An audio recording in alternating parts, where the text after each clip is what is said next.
Good morning. I am once again at the red light on the way to work, and I thought I would turn this on real quick because I have something that I wanted to share. Before we get started, please like and subscribe. Please share my channel. Please comment whether you agree with me or not. Keep it respectful. Thank you very much. Over the weekend, I worked Saturday and then I took Sunday off. I had a really nice, relaxing day. It thunderstormed all day, which I love. Got to stay in, talk to some people on the phone that I haven't talked to in a long time. So I had a great weekend. It was very relaxing. I also started to dive into some things that I haven't been really exploring, but I've wanted to. And one of the things I'm diving into are the Gospels of Paul.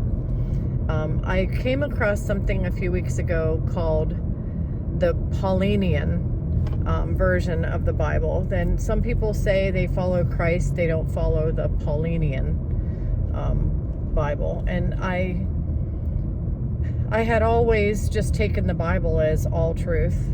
I don't think the Bible is not truth. I just think that it requires discernment to sort out what's what, and that is biblical. Discernment is biblical. We have to have spiritual discernment to know what we're reading, what it's saying to us, how it's speaking to our spirits. So that's what I wanted to talk about, the difference between the Christ's teachings and Paul's teachings. I'm not an expert on it. I will guarantee you that. I have actually not even started to study it yet, but I'm going to be studying it. And that's one of the things I wanted to invite you to join me.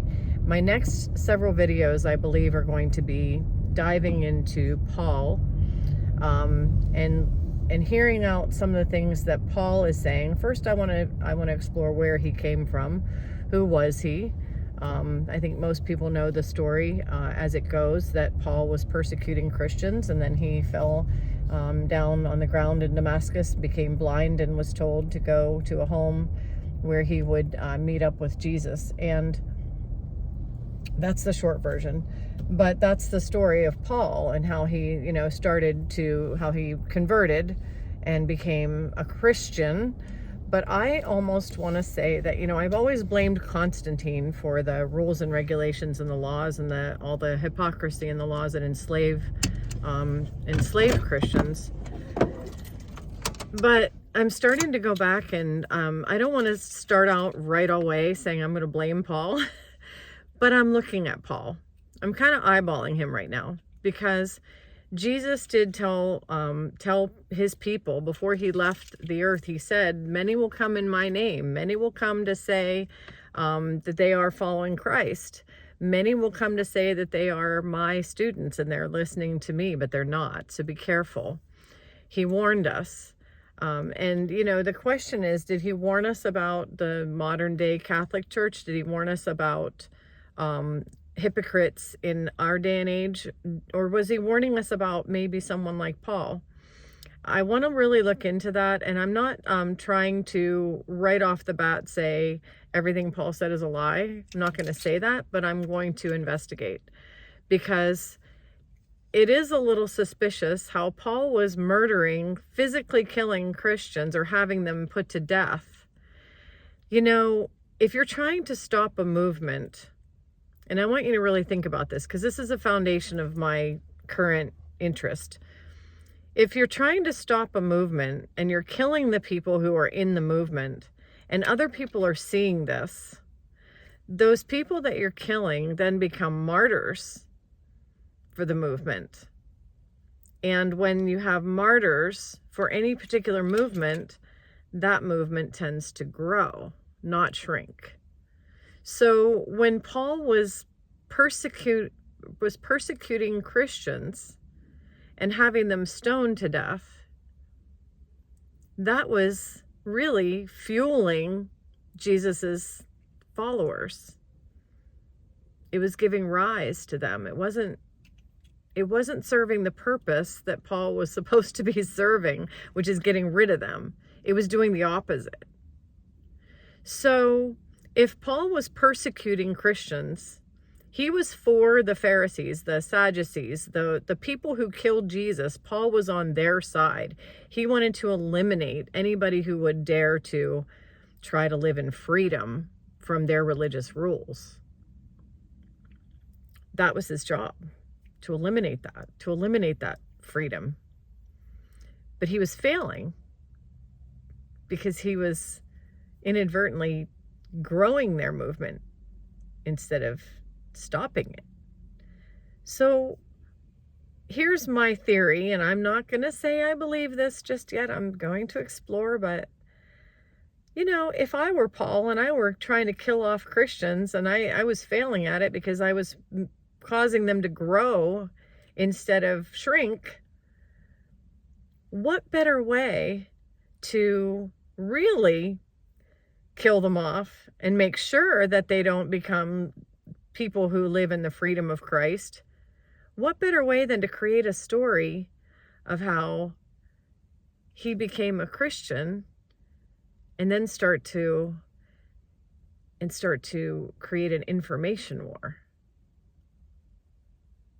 And I have to wonder about that, because a lot of the things that Paul says, I started to look into this Paulinian version of the Bible, and a lot of the things that Paul said are not things that Jesus said. A lot of people believe every word out of Paul's mouth, and they completely discount what Christ said.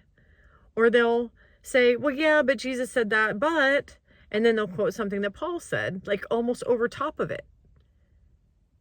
It's almost like they create a Paul and Jesus sandwich where they have like, oh, Paul said this and this and this and this, but yeah, Jesus said that, but hey, you got to take into consideration that Paul said this, and Jesus ends up getting sandwiched in there, and Paul is the one who wins out.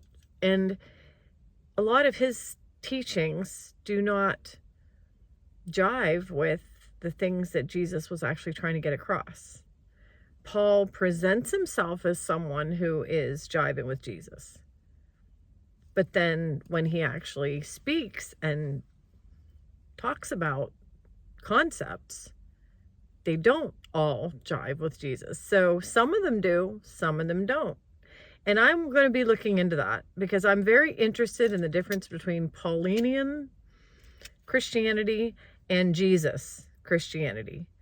I used to say it's about Jesus versus the Sadducees and the Pharisees because they killed him. I used to say it's Old Testament versus New Testament, and, you know, Jesus came to, you know, free us from the Old Testament.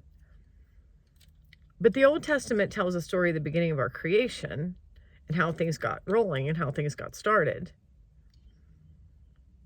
But I'm starting to wonder if the us and them of the whole thing, if the who's going to be, you know, when we discern, I'm starting to wonder if it isn't between Jesus and Paul rather than Jesus and the Pharisees. Yes, the Pharisees killed him, but Paul was a representative of those Pharisees and Sadducees. And then Paul was the only one who, after Jesus' death, kind of infiltrated the Christian faith. So I'm using words like infiltrated and I suspect, and, you know, again, I'm not accusing Paul. I'm just going to explore it. I'm going to dig in and do some research, read some Bible verses, kind of weigh it out, hash it out. It'll give me something to do. But as I explore this, and here come the rays, as I explore this, I'd really love it if you would follow along with me, because I do love input. If you feel that I'm going way off on the wrong track, that's fine. If you would like to add something to it that I maybe overlook, which happens often. I mean, I don't see everything. I don't know everything. Please do that. I'd like this to be an interaction, and I'd really like you to follow along with me as I explore who is Paul? Where did he come from, and why? Why did he get himself and interject himself into Christianity? And I'm going to compare Paul's preachings with Jesus's teachings and just see where that leads. So everybody have a great day. I hope you're having a wonderful day. I'm at almost 10 minutes. I'm ready to go into the office now. So I will see you next time.